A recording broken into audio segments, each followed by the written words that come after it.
Situated in the peaceful Antrona Valley of Piedmont, Italy, is a fascinating attraction that's been captivating people since 2011. It's the Cingino Dam, standing tall at an impressive 49 meters, which is about 161 feet. But what's really special are the mountain goats called Alpine Ibex, climbing up its almost straight-up walls. Watching these goats is like seeing something magical. They climb so high on the dam that it looks like there's hardly any place for their feet. Yet they move up with such skill and sureness. Each step they take, every jump they make, is done with great care as they go higher and higher on the steep side of the dam. What makes this even more wonderful is how these wild goats and the big dam, built by people, exist together in such a special way. Usually, these goats are hopping around on rough natural mountains, but here, they've learned to climb this huge man-made wall. At first glance, these goats, with their thick fur and big horns, might not seem like they'd be good at climbing, but they really are amazing at it. They have special feet that help them stick to tiny ledges, sometimes just a few centimeters wide. This is super important for living and moving around in steep, rocky places.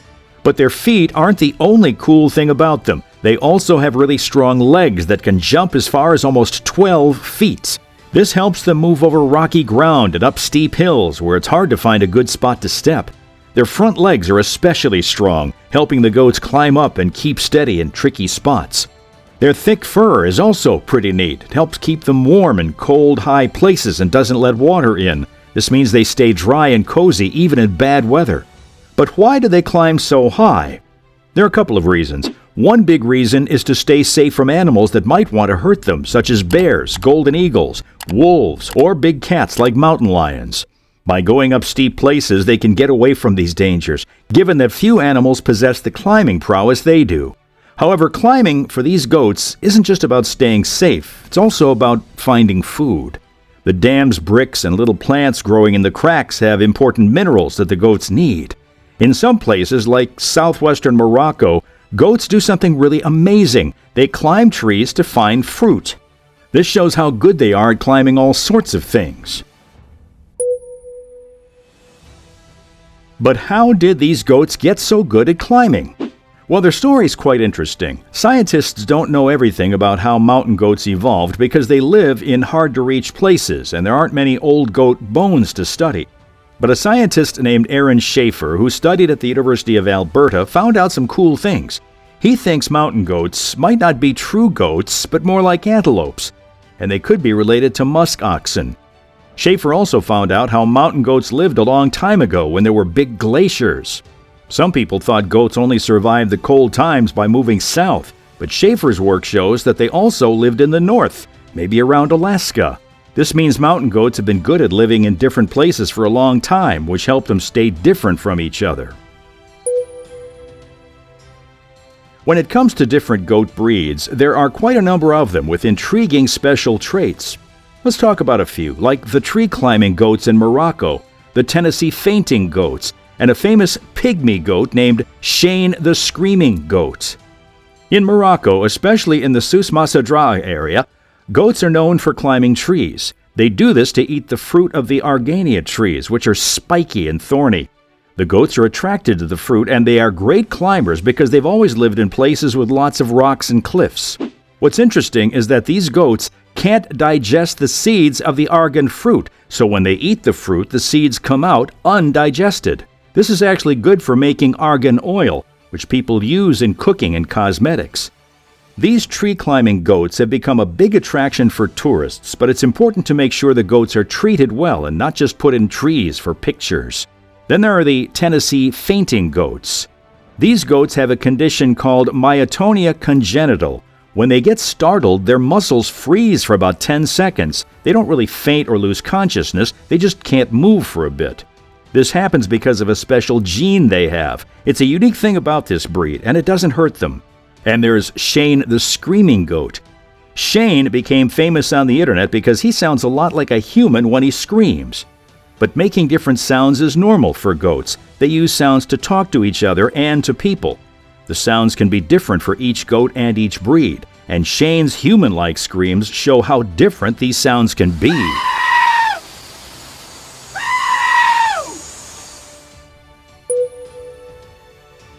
Goats are not just interesting because of their sounds or climbing skills, they're also really smart.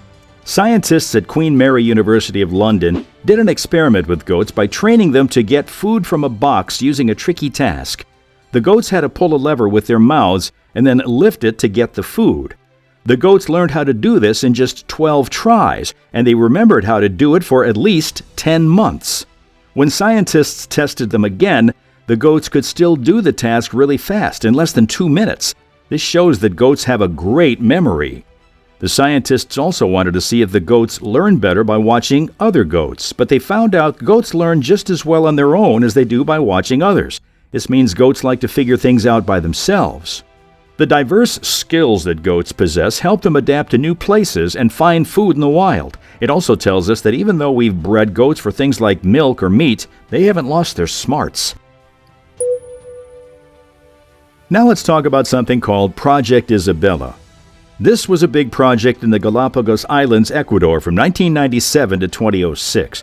The project was started because goats, donkeys, and pigs that people brought to the islands a long time ago were causing problems. These animals, especially the goats, were hurting the homes of native animals like the Galapagos tortoise. The goats were eating lots of plants and destroying forests, making it hard for the giant tortoises because they lost their shade and water sources. The goat population grew really fast and caused a lot of damage. So the Charles Darwin Foundation and the Galapagos National Park Directorate started Project Isabella. Their goal was to remove the goats and other animals to help the island's nature get back to normal. Before this project, the biggest place where goats were removed was Auckland Island in New Zealand, but Project Isabella was even bigger. The project team trained special park rangers and used cool technology like helicopters and tracking systems. They also used Judas goats. These were goats that were sterilized and had radio collars. They would find the wild goats so the rangers could remove them. By 2006, they got rid of the goats from Pinta Santiago and northern Isabella. They also removed donkeys and pigs.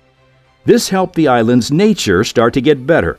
Trees began to grow again. More shrubs and special island plants came back, and animals like the Galapagos rails, which had been hiding because of the goats, started to return.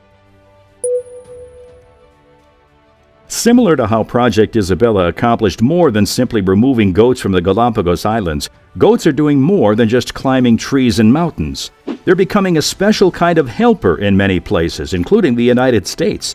This new job for goats is called goat renting, where people use goats to help control plants that shouldn't be there. One big job for these goats is eating a plant called kudzu. Kudzu grows really fast and covers everything like fields and trees, especially in the southeastern United States.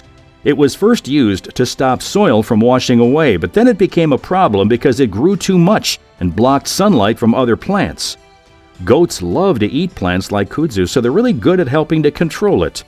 Goats are also great at eating other plants that shouldn't be there, like multiflora roses. A scientist named Ron Rothman did a study and found that goats can really help reduce this plant.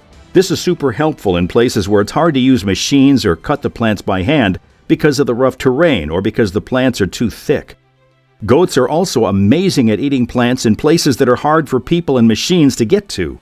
They help control plants like buckthorn and sumac, and by eating these plants, they make room for the plants that are supposed to be there. Groups like Great River Greening have used goats to help manage these plants in Minnesota. Using goats for this job has other good things about it too.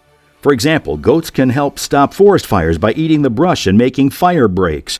Their hooves work the soil but don't cause erosion, which is really good, especially on steep land. Plus, using goats means people don't have to use chemicals to get rid of the plants. And the process of renting goats is pretty easy.